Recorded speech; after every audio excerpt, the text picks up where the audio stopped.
Udako planak antolatzeko garai honetan, Le Guide du Pays Basque Euskal Herriko gida numerikoak milaka bisita jasotzen ditu egunero bere webgunean. Ema eta Marion buru belarri biltzen dira informazio guztiak osatzeko. Le Guide du Pays Basque, c'est donc un site web qui référence donc toutes les adresses au Pays Basque Nord et Pays Basque Sud. Webguneak Euskal Herri osoko tokiak biltzen ditu, eta gure lana da tokiko eragileekin harremanetan jartzea, gidan ager daitezen. 3.000 pertsonek segitzen gaituzte, beraz jendea posten da gero eta gehiago ezaguna gara, eta orain hori da, jendeak deitzen gaitu ere bai, gure gian sartzeko, eta hortaz beraz biziki posten gira, eta hori da garrantzitsuena guretzat.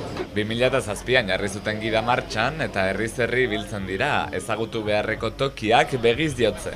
Le but c'est vraiment de mettre en avant des prestataires locaux.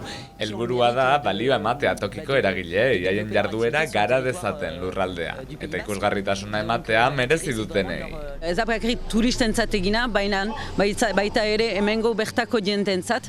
Nik adibidez ez dut Euskal Herri osoa ezagutzen, baina justuki hor gara, hori argira eramateko eta bisibilitatea ematera jendeari ere bai. Duela 9 hilabete hasi ziren Hego Euskal Herriko eragileekin ere lanean, mugaz gaindiko harremanak estutzeko asmoz. Herri bat gara ere bai, ez da paralde egoalde, herri bat gara. Gure helburua da ere bai jendea edonora joatea, Euskadiko toki guztieta joatea, eta hori gure xedea gehien bat. Jendea heldu da onera adibidez, eta beraz egoaldera joango da seguraski, eta gehienetan bai. Baina baita ere oartzen gara, egoaldeko jendea gero eta gehiago heldu dela ere bai iparraldera. Hori nabaritzen da aski bai. Egoaldeko jendeak ere bai ezagutzea iparraldea ere bai. Adibidez, hainitzek ez dute Sibiro ezagutzen, adibidez, beraz hortan ikusten aldute eta bilatzen dituzte informazioak gure gian. Eta duten arduraz jakitun, apustu egiten dute toki turistikoen akustu eta beste proposamen batzuk egiteko. Justement, développer le hors-saison. Sasoiz kanpoko garaia bultzatzeko lan egiten dugu, eta toki turistikoen akusteko beste leku batzuetan jartzen dugu fokua.